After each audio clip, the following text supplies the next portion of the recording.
मरहबा collection mall, readymade कपड़ों का भरपूर खजाना, jeans pant, T shirt, cargo pant, night pant, बच्चे और बच्चियों के लिए अच्छे खूबसूरत और उम्दा ड्रेस। पता याद रखें, जमुर हाई स्कूल मेन रोड, जैतून हजीन मस्जिद के पास।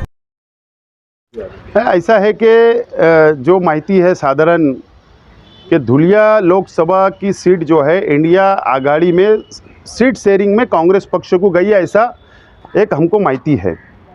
लेकिन चिंता भी है कि अभी तक उम्मीदवार डिक्लेयर नहीं हुआ। उम्मीदवार जल्द डिक्लेयर होना चाहिए। अगर ये कांग्रेस को सीट गई तो कांग्रेस के कर्तव्य है, जवाबदारी है कि सीट जल्दी उम्मीदवार डिक्लेयर करे ताकि सबको काम से लगाया जाए, ऐसी विनंती है। और अगर जितना लेट करोगे तो मैं समझता हूँ कि उतना जड़ इलेक्शन इंडिया आघाड़ी को जाएगा। इस समय का इलेक्शन जनता लड़ने वाली है, इंडिया आघाड़ी के नेता नहीं लड़ने वाले हैं, पक्ष के प्रमुख नेता नहीं लड़ेंगे।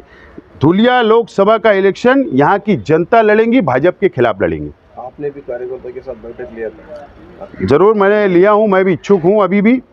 और मैं ईद के बाद में आदरणीय पवार साहब के पास जाऊँगा और उनसे मैं मेरी बात रखूँगा और हमारा जो प्रस्ताव पारित हुआ है वो प्रस्ताव पे डिस्कस करूँगा। उसके बाद एक बड़ी मीटिंग लेकर जो भी मेरी भूमिका है मैं उसके बाद स्पष्ट करूँगा।